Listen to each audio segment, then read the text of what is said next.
같이 자리에서 일어나셔서 부활절 세 번째 주일 예배를 하나님께 올려드리겠습니다.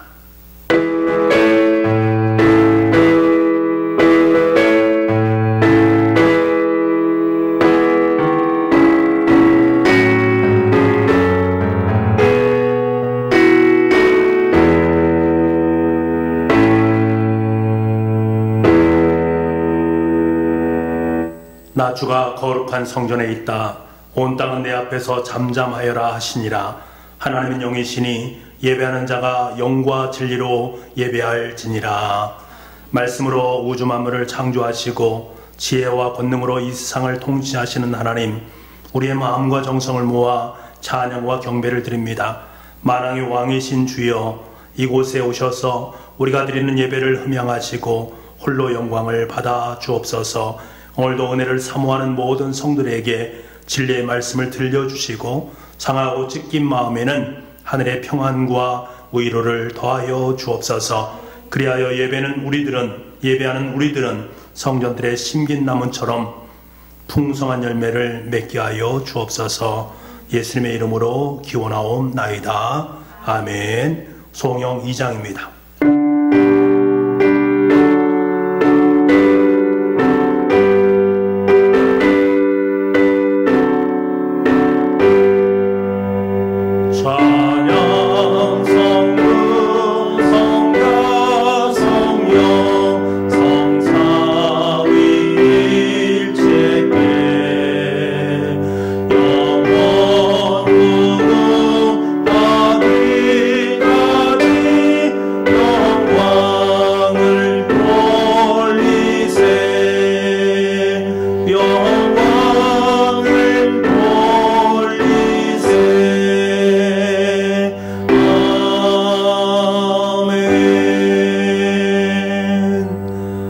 지난 주간 하나님과 나만이 알고 있는 죄를 고백하는 참회의 기도를 드리겠습니다.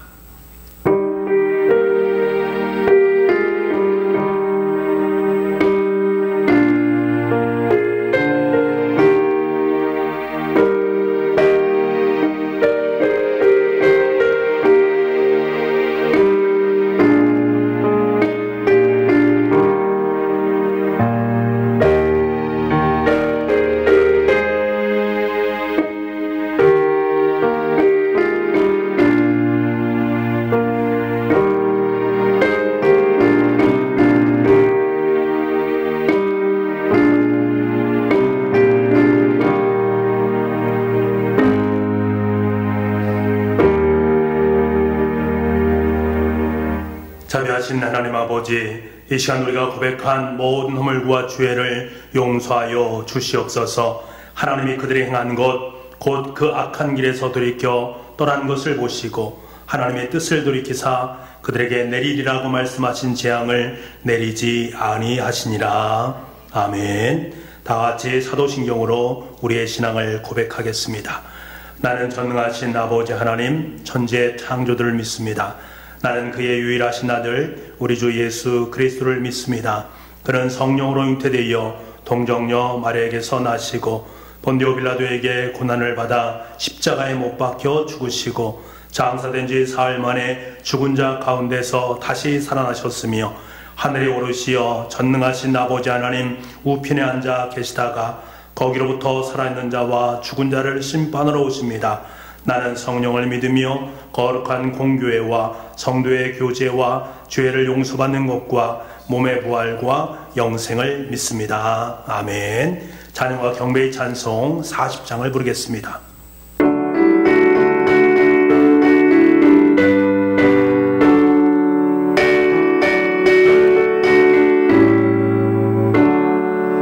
주의 보좌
하나님 아버지, 선하신 주님의 이름을 찬양합니다.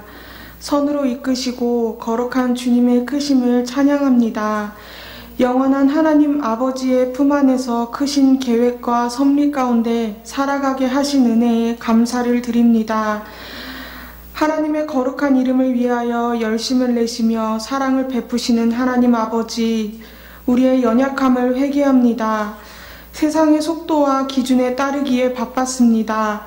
말씀 한 구절 한 구절을 쌓기보다 돈과 지식과 명예를 쌓기에 바빴습니다. 들으나 깨닫지 못했습니다. 깨달으나 순종할 용기를 붙잡지 못했습니다. 용서하여 주시옵소서. 십자가를 바라보나 살아내지 못했습니다. 이웃을 사랑하나 저를 사랑하는 만큼도 사랑하지 못했습니다. 우리 가운데 있는 냄새나는 은밀한 죄와 어려움들을 내려놓습니다. 용서하여 주시옵소서. 하나님 아버지의 크신 긍휼의 비를 내려주셔서 다른 것이 아닌 은혜로만 적셔지는 인생이 되게 하여 주시옵소서. 넘어지나 다시 일으켜 세워주시는 은혜를 깨달아 순종하는 용기로 살아내게 하여 주시옵소서. 창조자 되시며 주관자 되시는 크신 하나님 아버지, 하나님 아버지의 크심에 순복하며 나아갑니다. 온 세계에 일어난 위기 가운데 은혜를 베풀어 주시옵소서. 이 땅을 고쳐주시고 코로나 바이러스의 확산을 멈춰주시고 확진자들을 치유하여 주옵소서. 의료진들과 방역 관계자들의 수고를 위로하여 주옵소서. 각 자리에서 어려움을 겪는 자영업자, 기업인, 소상공인, 생활이 어려운 빈곤층과 취약계층들, 낮고 깊은 모든 곳에 필요를 채워주시길 기도합니다. 다음 세대들에게도 평안함을 허락하여 주시고 흔들리는 자마다 붙잡아 주셔서 믿음으로 각자의 때를 이겨내게 도와 주시옵소서. 위기의 순간에 빛과 소금의 역할을 감당하며 은혜와 회복의 빛을 비추는 통로가 교회가 저희가 되게 하여 주시옵소서. 우리의 마음에 낙심과 안주함이 아닌 갈망이 더욱 차오르게 하여 주옵소서. 영광 받으시기 합당하신 하나님 아버지, 어느 때나 어디서나 우리는 예배하는 인생이어야 함을 깨닫습니다. 이 사실을 잊지 않고 예배의 자리를 지켜 불을 피워내는 청주 북부교회가 되게 하여 주옵소서. 하나님의 이름을 기억하며 찬양하며 말씀하시며 명령하시는 음성을 갈망합니다. 오늘 작은 갈망도 기억하사 붙잡아 예배의 자리에 불러주신 하나님, 듣기를 원합니다. 순종하기를 원합니다. 영광 받으시기를 원합니다. 어느 때나 어디서나 하나님 아버지의 영광을 위하여 살아가기를 원합니다. 우리의 작은 고백을 붙잡아 주셔서 마땅히 예배하는 교회, 예배하는 사람이 되게 하여 주시옵소서. 하나님께서 세우신 목사님을 기억하여 주시고 크고 높으신 영광의 시선을 비춰 주시기를 소망합니다. 피곤치 아니하도록 건강을 지켜주시고 양들을 목양하는 모든 부분에 어려움이 없도록 하나님의 선하심이 항상 따르기를 소망합니다. 부어주시고 흔들어 넘치도록 안겨주시옵소서. 한 걸음 내딛는 발자국마다 열매가 따르게 하시고 청주 북부교회가 영적으로나 질적으로나 부흥하는 귀한 역사가 있게 하여 주시옵소서. 담대하게 주님의 거룩한 빛을 발하는 변함없는 청주 북부교회가 되게 하여 주시옵소서. 하나님 감사를 드립니다. 은혜 받은 자로서의 온 정성을 다하여 사랑을 고백하며 나아갑니다. 살아계시며 우리와 함께 하시는 예수 그리스도의 이름으로 기도드립니다. 아멘.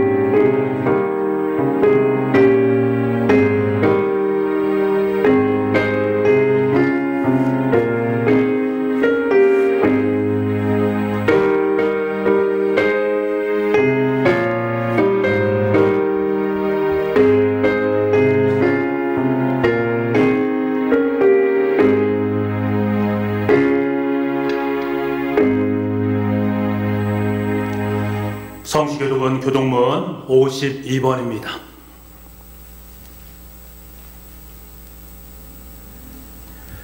청년이 무엇으로 그의 행실을 깨끗하게 하리이까? 주의 말씀만 지키를 따름이니이다. 내가 전심으로 주를 찾았사오니 주의 계명에서 떠나지 말게 하소서. 내가 주께 범죄하지 아니하려 하여 주의 말씀을 내 마음에 두었나이다. 찬송을 받으실 주 여호와여 주의 율례들을 내게 가르치소서. 내가 주의 법도들을 작은 소리로 읊조리며 주의 길들에 주의하며 주의 율례들을 즐거워하며 주의 말씀을 잊지 아니하리이다. 주의 법이 나의 즐거움이 되지 아니하였다면 내가 내 고난 중에 멸망하였으리이다. 내가 주의 법도들을 영원히 잊지 아니하오니 주께서 이것들 때문에 나를 살게 하심이이다. 나는 주의 것이오니 나를 구원하소서. 내가 주의 법도들만을 찾았나이다. 악인들이 나를 멸하려고 욕보오나 나는 주의 증거들만을 생각하겠나이다. 내가 보니 모든 완전한 것이 다 끝이 있어도 주의 계명들은 심히 넓으니이다. 내가 주의 법을 어찌 그리 사랑하는지요. 내가 그것을 종일 작은 소리로 읊조리나이다. 아멘.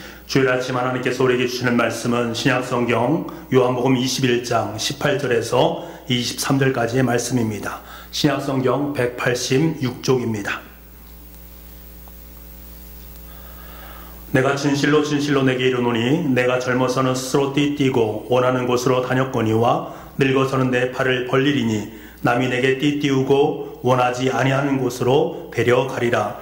이 말씀을 하심은 베드로가 어떠한 죽음으로 하나님께 영광을 돌릴 것을 가리키심이로라. 이 말씀을 하시고 베드로에게 이르시되 나를 따르라 하시니 베드로가 돌이켜 예수께서 사랑하시는 그 제자가 따르는 것을 보니 그는 만찬석에서 예수의 품에 의지하여 주님 주님을 파는 자가 누구오니까 묻던 자더라. 이에 베드로가 그를 보고 예수께 여짜오되 주님이 이 사람 어떻게 되겠사옵나이까? 예수께서 이르시되 내가 올 때까지 그를 머물게 하고자 할지라도 내게 무슨 상관이냐? 너는 나를 따르라 하시더라. 이 말씀이 형제들에게 나가서 그 제자는 죽지 아니하겠다 하였으나 예수의 말씀은 그가 죽지 않겠다 하신 것이 아니라 내가 올 때까지 그를 머물게 하고자 할지라도 내게 무슨 상관이냐 하신 것이로라. 아멘. 가정에서 예배를 드리는 여러분의 삶의 자리 가운데 또 여러분의 가정 가운데 늘 주님의 은혜와 평강이 충만할 수 있기를 간절히 소망합니다. 2명의 카우보이가 있었습니다.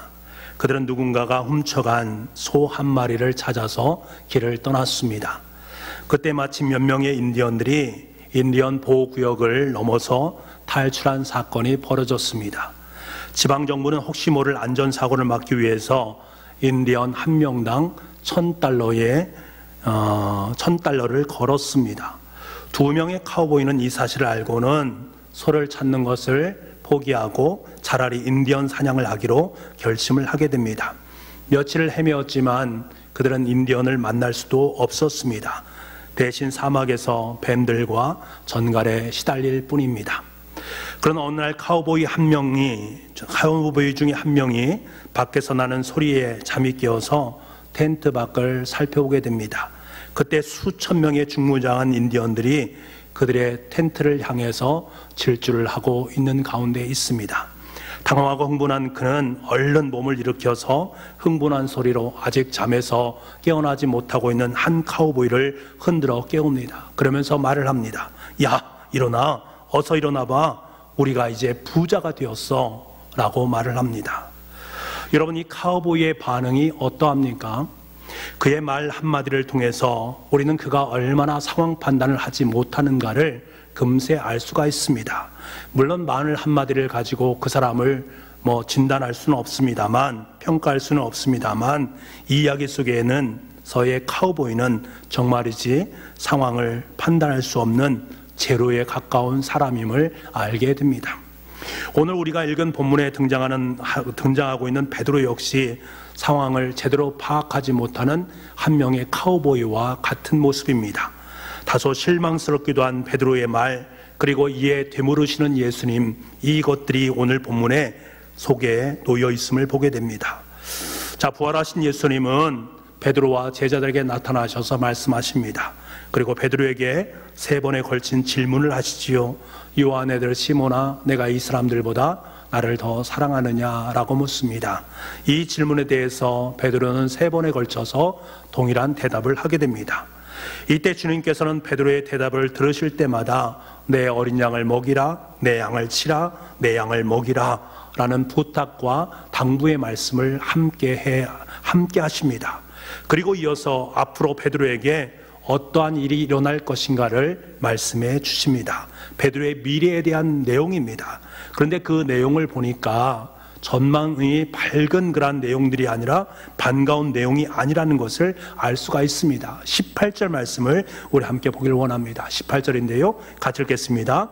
내가 진실로 진실로 내게 이르노니 내가 젊어서는 스스로 띠띠고 원하는 곳으로 다녔거니와 늙어서는 내 팔을 벌리리니 남이 내게 띠띠우고 원하지 아니하는 곳으로 데려가리라. 베드로는 부활하신 예수님으로부터 내 양을 먹이라, 내 양을 치라는 명령을 받고 이어서 그로 말미암아 내 삶 앞에 닥칠 삶의 대가에 대한 부분을 말씀하고 있습니다. 여기서 베드로의 미래는 늙어서는 내 팔을 벌리는 것이다 라는 말씀입니다.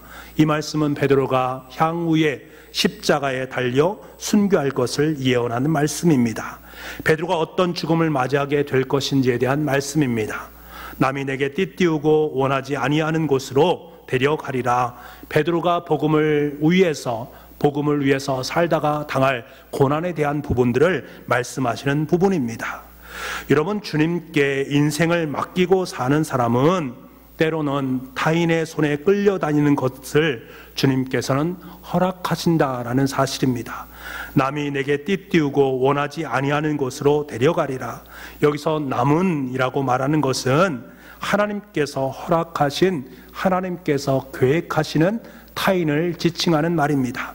다른 사람들이 베드로를 묶어서 베드로가 바라지 않는 곳으로 끌고 가는 것이 하나님의 뜻이고 하나님의 계획이다라는 말씀입니다.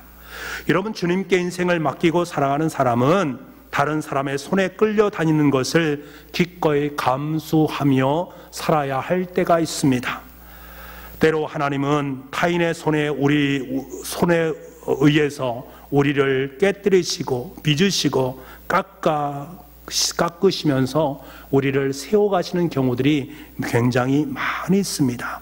그래서 우리는 때로 타인의 손에서 우리를 묶어서 원하지 않는 곳으로 데려갈 때가 있음을 깨닫고 그때가 바로 이때구나 라는 사실을 인정하고 순순히 순종하는 삶을 살아가야 될 때가 있단 말입니다. 물론 이것은 힘든 것입니다. 분명히 쉬운 길은 아닙니다. 베드로는 주님의 말씀을 대로 박해도 당하고 고난도 당하고 투옥도 당하면서 하나님의 뜻, 복음을 위해서 평생의 삶을 살고 그리고 십자가의 길을 걸어갔습니다.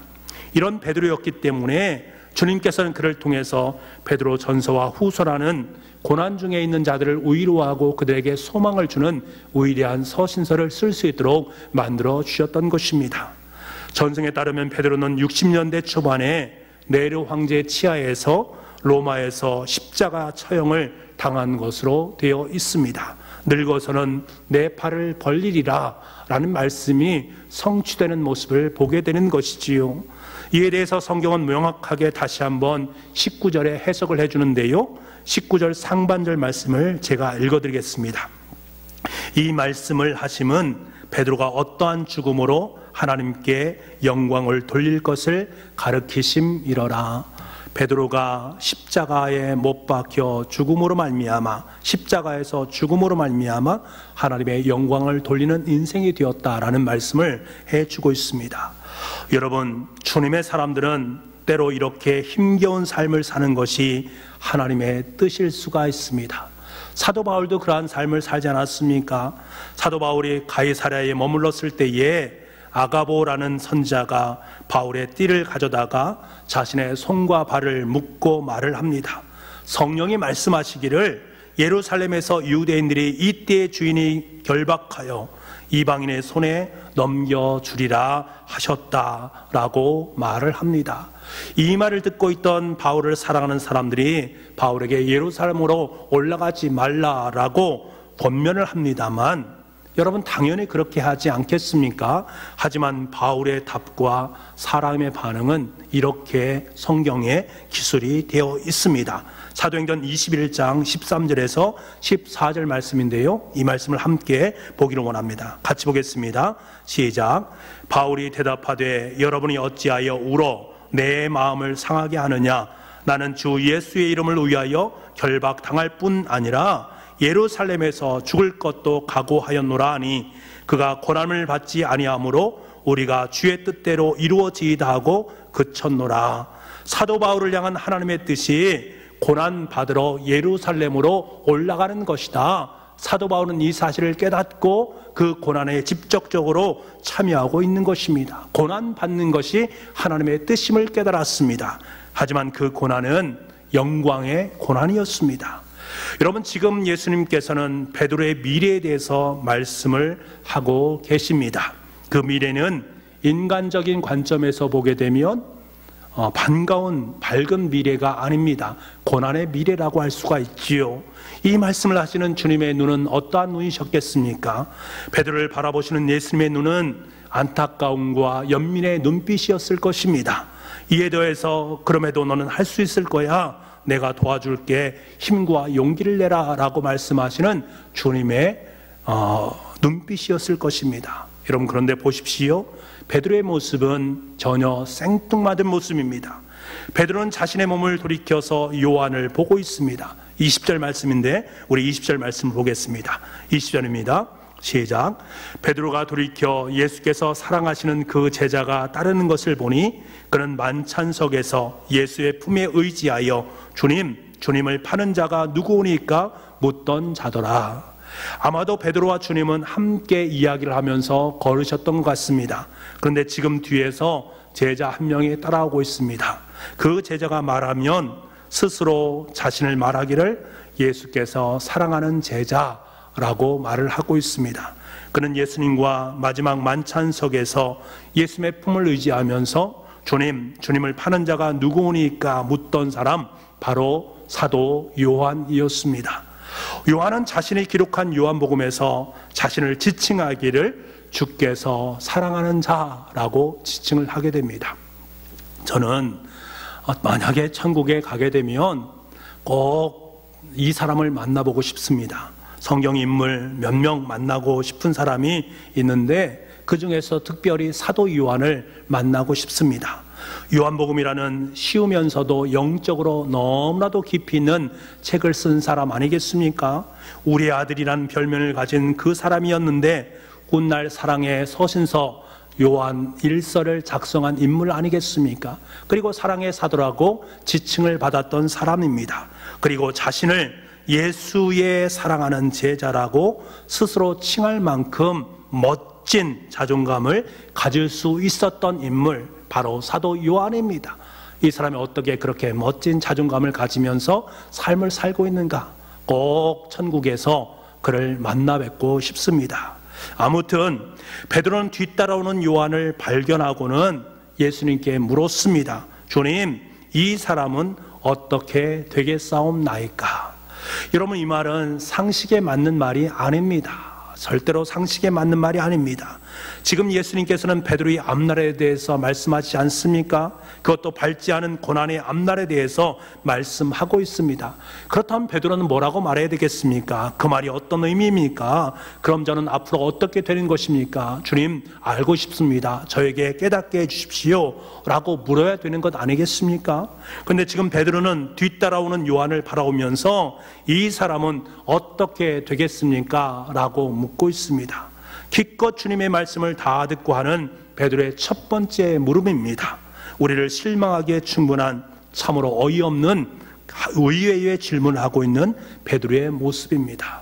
그런데 여러분, 사실 이 모습이 베드로의 모습이기 이전에 바로 우리의 모습입니다. 기껏 다 듣고는 질문한다는 것이 자신과는 전혀 관계없는 타인이 어떻게 될지 궁금해서 던지는 질문입니다. 저는 그렇게 죽는다고 합시다. 그러면 저 사람은 어떻게 되는 것입니까? 내 친구인 저 사람은 어떻게 되는 것입니까? 나와 함께 사역했던 장로님들, 권사님들은 어떻게 되는 것입니까? 를 묻고 있습니다. 베드로가 바로 그러했습니다. 그런데 베드로의 질문에 대해서 주님은 뭐라고 답변하십니까? 22절 말씀에 이렇게 답변합니다.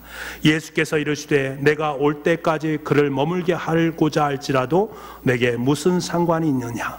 그것은 내 일이 아니다. 그것은 내 알 바가 아니다 라고 말씀하십니다. 혹 내가 다시 올 때까지 그를 머물게 하고자 해도 너는 상관없는 일이다. 너와는 전혀 상관없는 일이다 라고 말씀하십니다. 베드로는 조금 전까지만 해도 내가 나를 사랑하느냐 라고 물으시는 주님의 물음에 대해서 겸손하고 신중하게 답변을 했습니다. 실패의 자리에서 겨우겨우 일어나서 있음에도 불구하고 그는 또 주님께서 말씀하신 그 말씀, 그것에 대해서 자신과 전혀 관계없는 생뚱맞은 질문을 하고 있는 그의 모습, 주님께서는 이것을 말씀해 주고 있습니다. 이 모습이 바로 우리의 모습입니다. 여러분, 주님을 섬기는 것은 상대적인 것이 아닙니다. 주님과 나와의 관계 속에서 절대적인 것입니다. 주님은 바로 나를 물으십니다. 나에 대해서 물으십니다. 마태복음 16장 24절 말씀에 이에 예수께서 제자들에게 이르시되 누구든지 나를 따라오려거든 자기를 부인하고 자기의 십자가를 지고 나를 따르라 라고 말씀하십니다. 주님을 따르기 위해서는 자기를 부인하고 자기의 십자가를 짊어져야 된다. 다른 일을 부인해서 다른 사람을 대신해서 부인해 주는 것도 아니고 다른 이들의 십자가를 짊어져 주는 것도 아니다라는 것입니다. 바로 나를 부인하고 나의 십자가를 짊어져야 되는 것입니다. 사랑하는 여러분, 다른 사람들은 그렇게 악을 행하면서도 잘 삽디다. 그저 적당하게 살아가는 것 같은데 평안하고 행복하게 이 땅의 삶을 살아온 것 같습니다. 여러분, 하나님 이것이 불공평한 것이 아닙니까? 이해할 수 없는 일입니다 라고 불평하는 우리들에게 주님께서는 말씀하시는 것입니다. 그것이 내게 무슨 상관이냐? 너하고는 전혀 상관없는 일이다. 하나님, 전 힘들게 교회에서 일을 하는데 칭찬 한번 받지 못하면서 삶을 살고 있는데 이건 너무나 불공평한 것이 아닙니까? 이건 바람직한 것이 아니지 않습니까? 라고 말을 합니다. 그때도 주님께서는 동일하게 그것이 내와 무슨 상관이 있느냐라고 말씀하십니다. 여러분, 받은 은혜를 비교하지 않는 것, 힘겨운 고난을 비교하지 않는 것, 참으로 힘겹고 어려운 것입니다. 하지만 주님의 말씀은 너무나도 단호하고 분명합니다. 그것은 너와 전혀 상관없는 일이다 라고 말씀하십니다. 베드로에게 내게 무슨 상관이냐라고 말씀하시고는 바로 이어서 말씀하시는 것이 너는 나를 따르라입니다. 이 말씀은 베드로가 주님을 처음 만났을 때 하신 말씀 아니겠습니까? 근데 지금 베드로가 마지막 모든 것을 주님과 마지막으로 만나는 그 순간에 주시는 마지막 말씀도 나를 따르라 라는 말씀입니다. 단순히 나를 따르라는 것이 아니라 너는 나를 따르라입니다. 다른 사람이 어떤 삶을 살든 다른 사람이 어떤 인생을 살아가든 상관없이 너는 나를 따르라, 너를 콕 집어서 말씀하시는 주님의 음성입니다.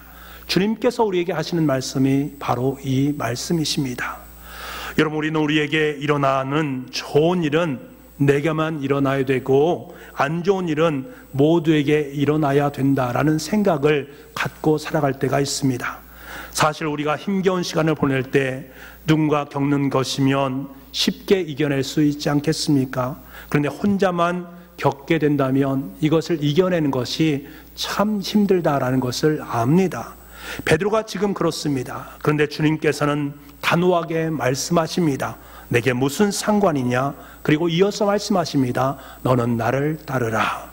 주님, 다른 사람들도 다 그렇게 사는데요, 누구 집사님도 누구 권사님도 누구 장로님도 다 그렇게 삽니다. 주님께서 말씀하십니다. 그게 내게 무슨 상관이냐? 너는 나를 따르라. 저 집사님도 안 오는데 우리 권사님은 일을 하지 않는데 그럴 때 주님께서는 말씀하십니다. 너는 나를 따르라. 누가 그러하든 말든 내게 무슨 상관이냐? 너는 나를 따르라 라고 말씀하십니다. 하나님께서는 저와 여러분을 개별적으로 만나시면서 우리 각자에게 그렇게 말씀을 하고 계십니다. 첫 번째 부르심 이후에 베드로는 실패했습니다. 그러나 부활 후에 다시 만난 예수님은 그를 다시 부르십니다. 그 부르심 앞에서 베드로는 신중함으로 섰고 다시금 소명을 확인했습니다. 그런데 바로 그 자리에서 그는 저 사람은 어떻게 되겠습니까? 라고 묻고 있습니다. 그만큼 뛰어넘기 힘든 마지막 관문이라고 할 수가 있습니다. 타인과 비교하는 것, 남과 비교해서 질투하고 시샘하는 것, 열등감과 우월감으로 말미암아서 오락가락하는 삶을 살아가는 것, 이 모두가 끝까지 우리를 괴롭히는 것들입니다. 그러나 이것을 극복한 후에야 비로소 주님을 온전히 따를 수 있는 것입니다. 사랑하는 북부가족 여러분, 비교하기 시작하면 자신의 인생은 없습니다. 늘 타인의 기준이 되어서 자신의 행불행이 결정이 되는 것입니다. 비교해서 불행해지는 것도 문제고, 타인과 비교해서 타인보다 나는 더 낫다, 그러니 나는 행복하다라는 감정을 갖는 것도 너무나도 유치한 것입니다. 굳이 비교하고 싶다면 과거의 자신과 비교하십시오. 남과의 비교의식은 하나님께로 나아가는데 절대로 도움을 주지 못한다라는 사실을 직시할 수 있기를 원합니다. 여러분, 부활하신 주님께서는 최종적으로 저와 여러분에게 원하시는 것은 너는 나를 따르라, 위대한 이 명령을 우리에게 주시기를 원하시는 것입니다. 그런데 우리는 하나님의 이 위대한 명령 앞에서 다른 생각할 때가 참 많이 있습니다. 하나님께서 여호수아에게 하신 말씀이 바로 이 말씀 아니겠습니까? 우르나 좌우나 치우치지 말라, 그리하면 어디로 가든지 형통하리니. 이스라엘 백성들이 하나님의 명령을 따라서 가나안을 입성할 때에 그들은 좌우나 우르나 치우치는 삶을 살았습니다. 좌우를 바라보는 인생을 살았습니다. 이것은 하나님의 명령을 따르는데 너무나 큰 지장을 초래하게 됩니다. 이는 마치 베드로의 모습을 보는 것 같습니다. 다른 것에 관심을 갖다가 정작 하나님께 주신 사명이 흐릿해질 수도 있다라는 것이지요. 마찬가지의 모습입니다. 우리가 주님을 따르는 데 있어서 좌우를 바라보게 되면 실패할 가능성이 크게 됩니다. 주님을 따르기 위해서는 좌우를 바라보는 것이 아니라 주님을 바라보면서 주님께서 원하시는 길로 걸어가야만 합니다. 내가 무슨 상관이냐라고 말씀하시는 것이 바로 좌우를 바라보지 말고 주님만 바라보며 주님의 뜻을 따르라는 말씀이십니다. 제가 한 주 동안 유진 피터슨이 쓴 부활을 살라라는 책을 읽었습니다. 예전에도 읽었는데 다시 한번 꺼내서 일주일 동안 정독을 했습니다. 그 중에 유진 피터슨이 겪었던 아내와 얽힌 예화가 제 눈에 들어왔습니다. 그가 아내와 함께 피츠버그에서 한 해를 보낸 적이 있습니다. 모든 것이 낯설었습니다. 하지만 이 낯설음을 극복하기 위해서 이 부부는 날마다 공원을 산책을 하게 됩니다. 큰 연못주위를 거닐면서 새와 식물을 바라보면서 그것을 묵상하면서 하나님의 뜻을 깨닫기를 원했습니다. 그러나 어느 날 생각에 잠겨서 연못으로 걸어가고 있는데 자전거를 탄 한 남자가 우리 곁을 지나가다가 갑자기 자전거를 서는 것입니다. 그리고 자신을 기다리라는 겁니다. 그리고 그는 자신을 소개도 하지 않고 대뜸 유진 피터슨에게 이렇게 묻더랍니다. 두 분은 결혼한 지 얼마나 되시지요? 라고 묻더랍니다. 이에 대해서 느닷없는 질문을 받으니까 얼마나 놀랐겠습니까? 하지만 놀라운 것을 뒤로하고 정중하게 33년이 됐습니다 라고 말을 했습니다. 그러자 그는 이렇게 말합니다. 그럴 줄 알았습니다. 두 분이 서로 완벽하게 발을 맞춰 걸으시는 것 아시지요? 정말 완벽하게 똑같아요. 저는 결혼한 지 5년이 됐는데 저희는 아직 그 경지에 이르지 못했답니다. 매번 저희는 근소한 차이로 발이 맞지 않거든요. 이렇게 말을 하더랍니다. 그리고 다시금 자전거를 타고 길을 걷더랍니다. 유진 피터슨은 33년의 결혼 생활 동안 완벽한 리듬으로 함께 걷는 이 기적 같은 일이 자신에게 벌어지고 있다라는 이 사실을 비로소 깨닫게 되었습니다. 지나가던 어떤 사람을 멈추게도 할 정도의 대단한 일이 벌어지고 있는 현장 앞에 서 있는 그 사실을 비로소 깨닫게 되어진 것들이지요. 그리고 그는 이렇게 말을 합니다. 우리가 그리스도 안에서 하나가 되고 성숙하게 사는 것은 의식적인 노력으로 성취할 수 있는 것이 아닙니다. 그저 주님과 함께 걸어가는 것입니다. 이것이 부활의 삶을 사는 것입니다. 이것이 바로 주님을 따르는 인생입니다 라고 말합니다. 여러분 생각해 보십시오. 부부가 의식적으로 발을 맞추려는 순간 오히려 그 걸음은 어설플 수밖에 없고 부자연스러울 수밖에 없지 않겠습니까? 부부답게 완벽하게 발을 맞춰 걷는 것을 결혼 생활의 목표로 삼고 날마다 1시간씩 훈련한다고 해서 그 서로의 보폭이 아름답게 잘 맞춰질 수 있겠는가? 전혀 그럴 수 없습니다. 저와 아내는 매일 저녁마다 무심천을 걷습니다. 걸을 때 내가 몇 보를 걸었는지 저는 체크를 합니다. 그때마다 아내의 보폭보다 제 보폭이 더 넓다라는 것을 깨닫게 됩니다. 아내는 만약 11,000보를 걸었다면 저는 한 10,000보 정도를 걷는다는 사실을 알게 된 것이지요. 그럼에도 불구하고 참 신기한 것은 아내와 저는 함께 출발해서 함께 집으로 돌아온다라는 사실입니다. 이것은 무엇을 말합니까?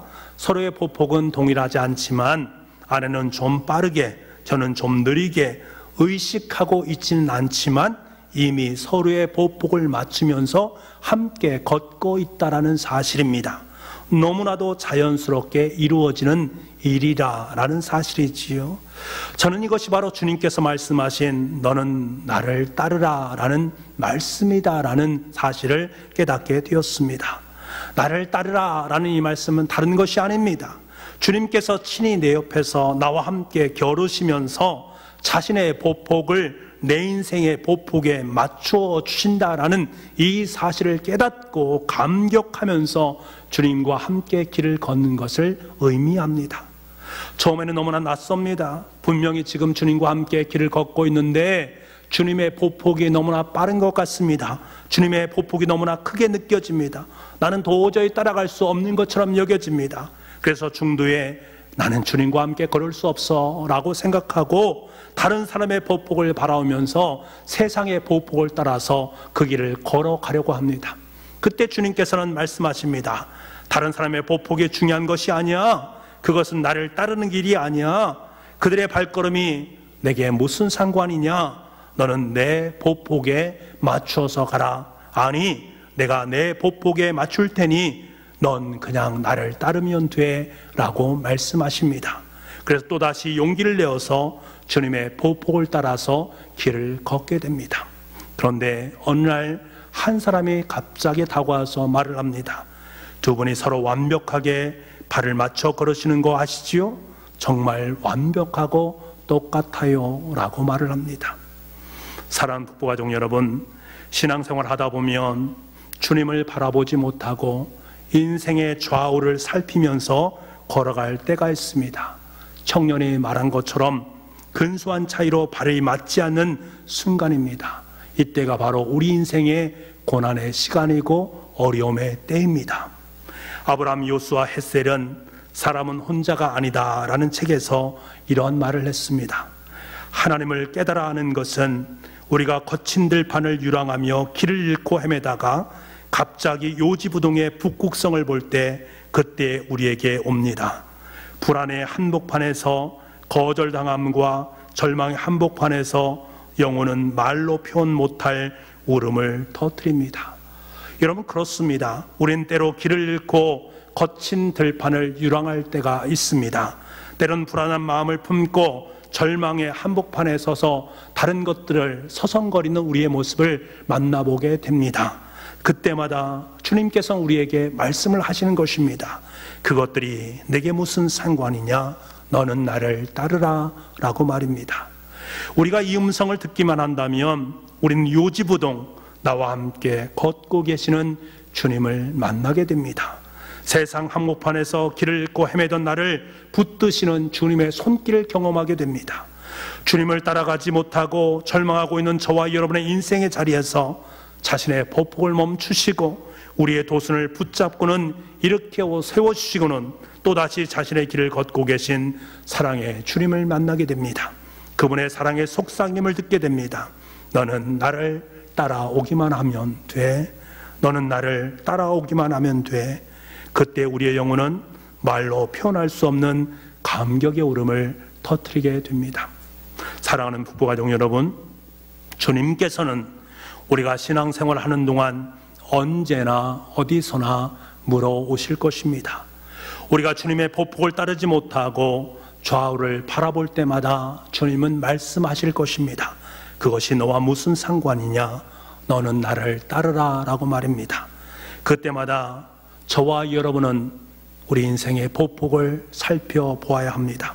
그리고 그때마다 말씀하시는 주님의 음성을 들어야 됩니다. 너는 나를 따르라. 다른 이들이야 어떠하든 너는 나를 따르라. 세상이 어떠하든 누가 뭐라 하든 너는 나를 따르라. 이 말씀을 따라 주님과 함께 길을 걷다 오면 여러분, 주님의 발걸음과 우리의 발걸음은 서로 완벽하게 조화를 이루는 역사가 저와 여러분의 인생 속에 아름답게 펼쳐지게 될 줄 믿습니다. 이것이 바로 주님을 따르라 라고 말씀하시는 의미임을 다시금 깨닫는 이 시간 될 수 있기를 간절히 소망합니다. 기도하겠습니다. 사랑의 주님, 감사합니다. 베드로에게 하신 그 마지막 말씀을 우리에게 들려주니 감사합니다. 다른 이의 은사와 소명에 대한 관심을 거두고 자신을 향한 하나님의 계획을 읽고 그 길을 가게 하여 주옵소서. 다른 이들과의 비교로 안 해도 될 마음고생하지 말게 하시고 다른 사람보다 나아야 한다는 강박증에서 벗어나게 하시며 오직 주님께서 말씀하신 나를 따르라는 말씀에 순종하게 하여 주옵소서. 주님이 원하시는 그것 내게 무슨 상관이냐? 너는 나를 따르라. 이 말씀에 순종하는 우리 각 사람이 되게 하여 주옵소서. 그래서 내 인생의 어느 날 주님의 발걸음과 완벽하게 조화를 이루는 기적의 역사를 맛보게 하여 주옵소서. 모든 것에 감사드리오며 예수님의 이름으로 기도하옵나이다. 아멘.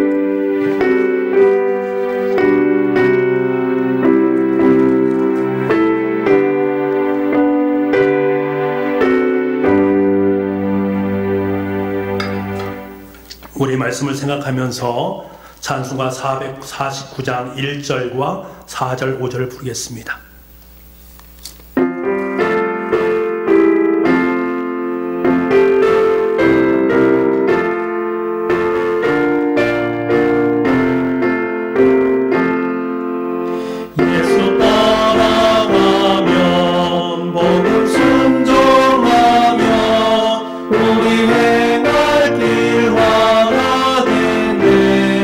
주를 의지하며 순종하며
준비하신 귀한 예물을 두 손에 모아 드시기 바랍니다.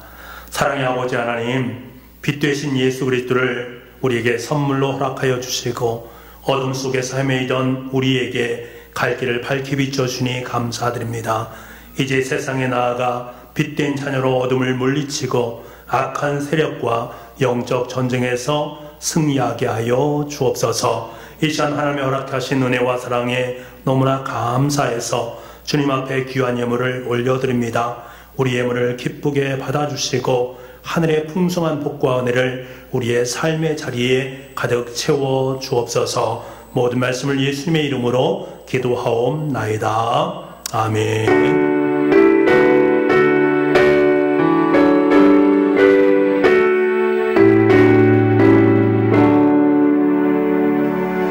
할렐루야. 여러분 행복하십니까? 예스. 우리 주보에 있는 공동 기도 제목으로 함께 기도하겠습니다.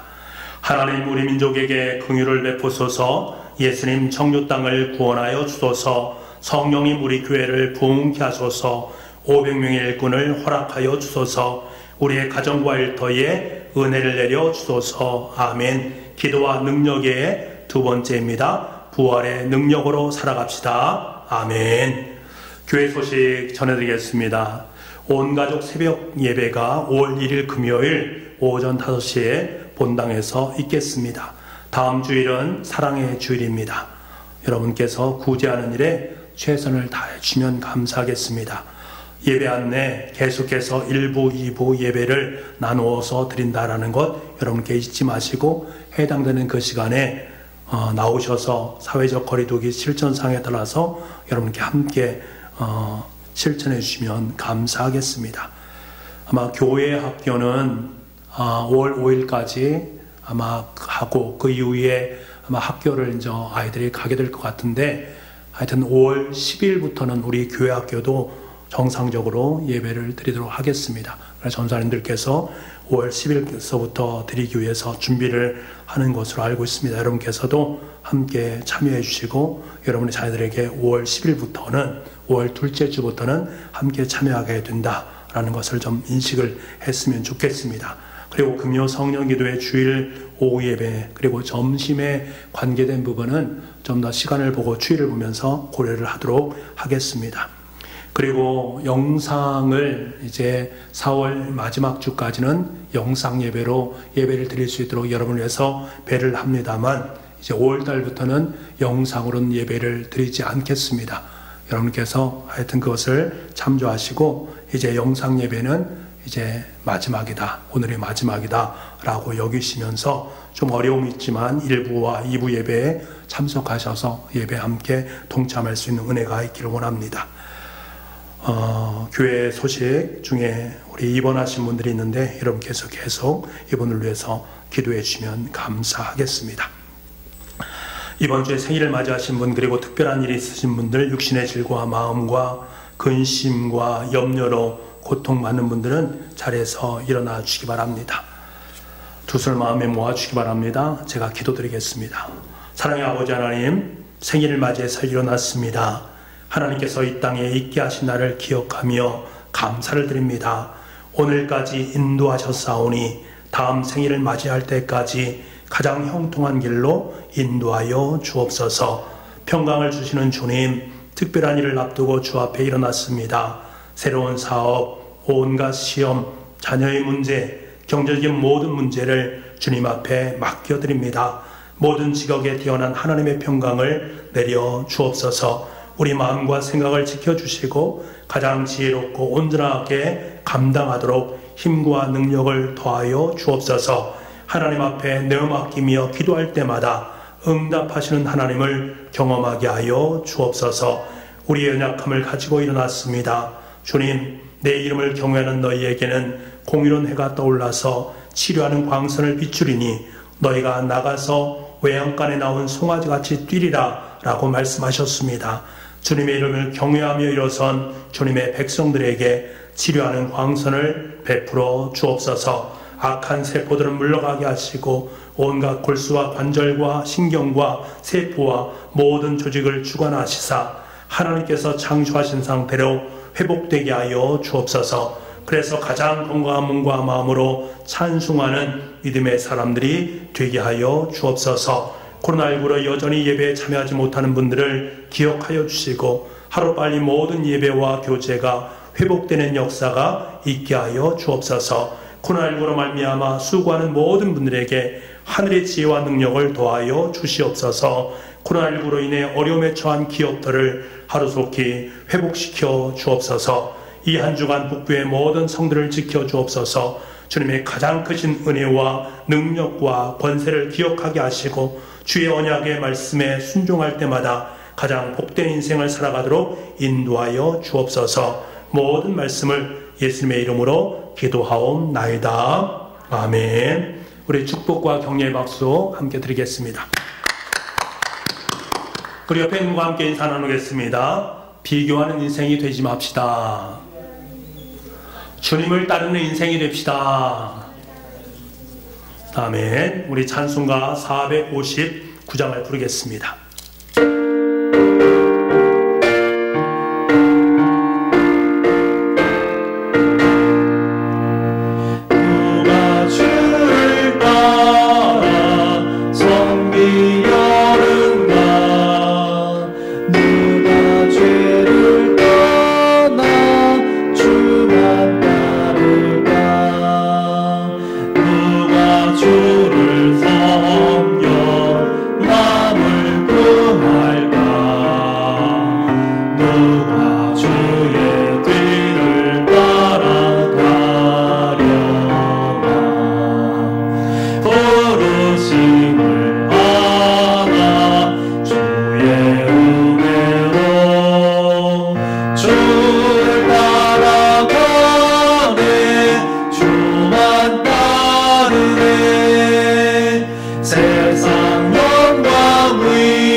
두 손을 높이 들었습니다. 내게 무슨 상관이냐? 너는 나를 따르라. 이 말씀에 순종하는 인생이 되어서 늘 주님과 아름다운 복복을 맞추는 귀하고 복된 인생 되게 하여 주시옵소서. 지금은 우리 주 예수 그리스도의 은혜와 우리 아버지 하나님의 무한하신 사랑하심과 성령님의 감화 감동 그리고 교통하시는 역사가 주신 말씀 마음에 품고 한 주간 승리하며 살기로 다짐하는 주님의 귀한 자녀들 머리 위에 지금도 군문에 있거나 외지에 있거나 외국에 있거나 병상에 있는 아들 딸들 머리 위에 지금부터 영원토록 함께 하옵시기를 간절히 축원하옵나이다.